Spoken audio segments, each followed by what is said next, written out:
Ngayong araw, isang murang tattoo na naman ang itutusok natin kay Madam na isang elementary teacher na galing pa sa Cainta Rizal. Ito ay habol daw sa parating nilang swimming next week doon sa Batangas na isa rin sa mga lalawigan na dinadayo para sa swimming tuwing tag-init para magtampisaw at magpalamig sa maalinsangang panahon na dulot ng hanging amihan na mula pa sa eastern southwest north Philippine Sea of Clouds dun sa Pagudpod na pinamumugaran ng mga endangered species na nanganganib ng mawala sa kagubatan ng Robinson's Mall. Ano daw? Anyway, client requested a total of 3 tattoos. Isa sa likod, sa paa, tuhod, balikat, ulo, at braso. Joke lang yung paa, tuhod, at ulo. Kailangan kasi ay tagulan daw ang tattoo sa mga kagaya niyang professional para formal sila sa trabaho at sa harap ng mga estudyante nila.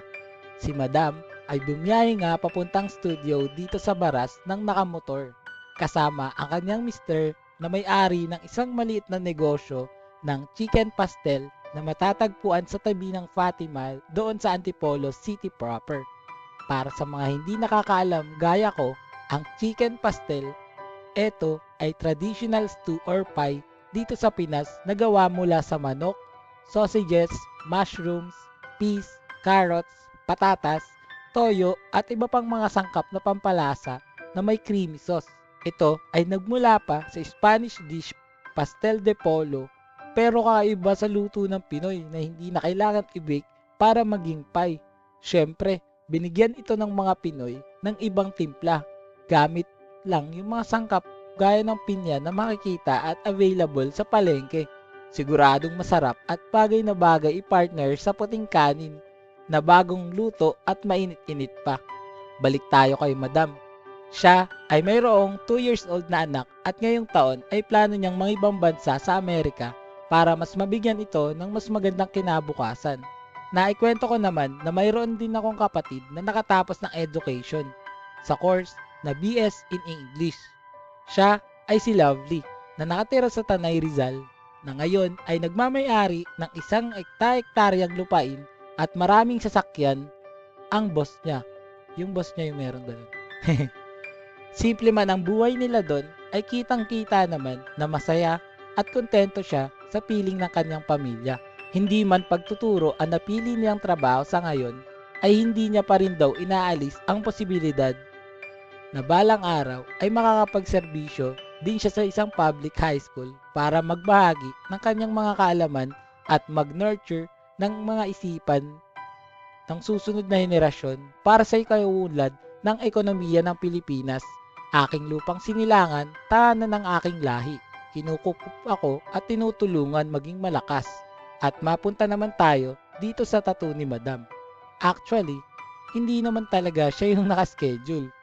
Dapat yung asawa niya. Nagkukwentuhan daw sila nun habang namamasyal sa park, hawak ang Humpty Dumpty. May bigla lang na pag-usapan na murang tattoo sa FB na pangiti, sumunod pinalo na nila. Hinangad na sana'y makilala ka at makapagpaburda. Gaging rapper, no? Sana. Kaya naman, sabi ni boss, next time na lang daw siya. Marami raw siya gustong ipatato, kaya kukuha na lang daw siya ng sarili niyang schedule. Sabi ko naman, walang no problem kahit na magtatuan pa kami ng one to sawa.